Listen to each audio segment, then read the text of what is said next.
These are finally Apple's AirPods. They were introduced alongside the iPhone 7, if you remember, and then there were a bunch of delays, a bunch more delays, and a bunch more, but now they're finally here. So in case you forgot, what's actually special about these, besides just the fact that they're wireless, is the W1 chip. This is new, and if you can get past the fact that they look like a slightly larger version of the Apple EarPods with a longer stem and the weird, if you can get past all the jokes, this is what you should actually know about them. The W1 chip was introduced for easy pairing of these AirPods and anything with that chip to all of your Apple devices without you having to sign in. So as long as you have an Apple ID on your device, so for me that's my iPhone, my iPad, and even my MacBook Pro, this will be able to pair with all of them instantly via Bluetooth. So this is not the first pair of headphones to come out with this chip. The Apple-made Beats Solo 3 actually had them, and I've demoed them in a previous video, but here's how it works.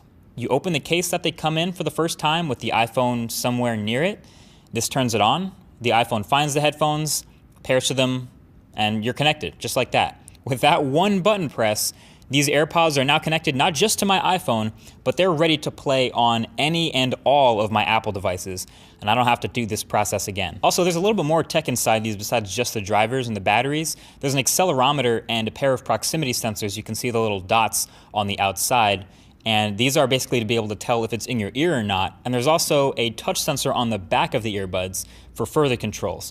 All of this means you're going to have some smart tricks up your sleeve with the AirPods, mainly just for convenience. So first of all, when they're in the case, they're charging and off. If you take them out of the case, they turn on and they connect to everything. When you put it in your ear, your audio automatically starts playing. It uses the proximity sensor to automatically start playing your music. When you take one of the EarPods out of your ear, it automatically pauses. So it's kind of neat. If one of them falls out or if you take it out, you might be listening to music and you immediately want to just pause it and listen to someone talk. You can just pull it out your ear and all of it stops and you can hear what people are saying. Once you put the earbud back in, the music starts up playing again. And what's cool is since there's actually no inline controls where you would normally find them on a wire, there are play-pause controls on the side of the earbud itself. So there are touch controls.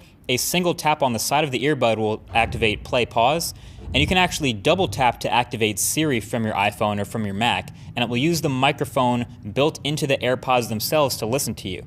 Now it's Siri, so it has its flaws, but it can be pretty useful. Like you can change the volume of what you're listening to by double tapping and asking Siri to turn up the volume. Or if you're paired to your iPhone and you're walking outside, you can say to navigate somewhere and you'll hear the directions in your ear in the AirPods, which is pretty useful. So that's what you can do right out the box with the AirPods. As far as audio quality goes, they're pretty similar, if not a little bit better than the EarPods, but they're the exact same shape as the EarPods. So if those worked well for your ears, then these will stay in your ears as well. So it might sound weird to say, but like the wire in between the earbuds of normal wireless earbuds or just regular headphones is actually like a convenience feature. If one of them falls out your ear, you don't have to go looking for it because it's attached to the wire. It's kind of a strange thing to think of it that way, but that's kind of what this is teaching us. The battery life on these is 5 hours on a charge, which is a little bit less than what I'm used to with the Jaybird X3s, which will go around 8 hours. But what's really convenient is, again, that case. It's really a big part of using these AirPods, that case with the wireless charging. You slip it in with the magnets, you snap them into place, and you can add 3 hours of listening time in just 15 minutes. So that's about half battery and 15 minutes of charging in there. And then you can total about 24 additional hours of listening time by putting them in the case all day. So if you commute to work and you listen to these like an hour each way, you can probably go a whole week without actually charging these. So these things are on sale now and they'll retail for $159. But again, if you order them right now, you won't get them till like 2017. They're still delayed. So would I recommend these